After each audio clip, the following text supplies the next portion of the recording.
Meidän tehtävämme on elää esimerkkinä kansalle, ja se koskee sinuakin. Koko valtakunta katsoo, miten me toimimme. Et kai aio antautua todellisen luontosi valtaan ja heitä hukkaan kaikkea sitä vaivaa, mitä minä olen elämäsi eteen nähnyt. Valveus armahti sinua suuresti, kun sait syntyä kuninkaalliseen perheeseen. Näinkö sinä nyt kiität Jumalaa, minua ja isääsi kaikesta? Käytä järkeäsi, tyttäreni. Emmehän tahdo sinun turmelevan tulevaisuuttasi. Ja Pyh. Ihan kuin sinä mitään välittäisit.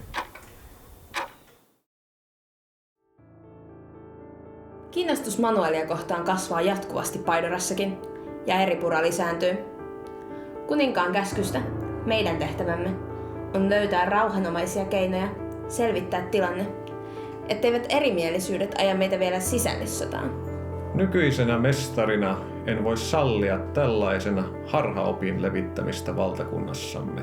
Mikäli eksitystä ei pysäytetä, Paidora joutuu kohtaamaan valveuden vihan kovempana kuin koskaan. Kansa on väsynyt kaikenlaisten sääntökuormien kantamiseen. Sehän on selvää. Välillä on aika uusien tuulien puhaltaa. Ajatelkaa, Manuel on luvannut antaa tällaiset voimat jokaiselle, joka seuraa minua. Paidorassa ei enää koskaan tarvitsisi kärsiä nälänhätää, sairauksia tai pelätä mitään muutakaan kurjuutta. Minä ja Dameli emme halua edelleenkään mitään pahaa kuningaskunnalle. Mutta minun on myöskään mahdotonta sivuuttaa kaikkea keväällä tapahtunutta. Tiedämme, että tuntemassamme profetiassa on joitain virheitä. Eikö meidän olisi hyvä käydä läpi kirjoitukset ja perinnäissäännöt ja selvittää, olemmeko todella noudattaneet valveuden tahtoa vai ihmistä? Rohkea väittää mestarille valveuden olevan teidän puolellanne, mutta todisteeksi vaaditaan muutakin kuin pelkkää puhetta. Minulla on kirjoitukset, profeetia ja vuosituhannen historia. Puhuvat jäljelle jääneet tekstit mitä hyvänsä. Lopulta meidän kaikkien on nöyryyttävä valveuden tahtoon, myös mestarin. Eikä hän jätä rankaisematta ketään tahtonsa rikkojaa.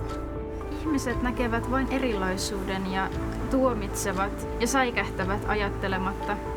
Jumalalta saamien lahjojeni takia en voi koskaan elää ihan tavallista elämää tai saada edes ystäviä, koska ihmiset pitävät minua rososton lähettiläänä.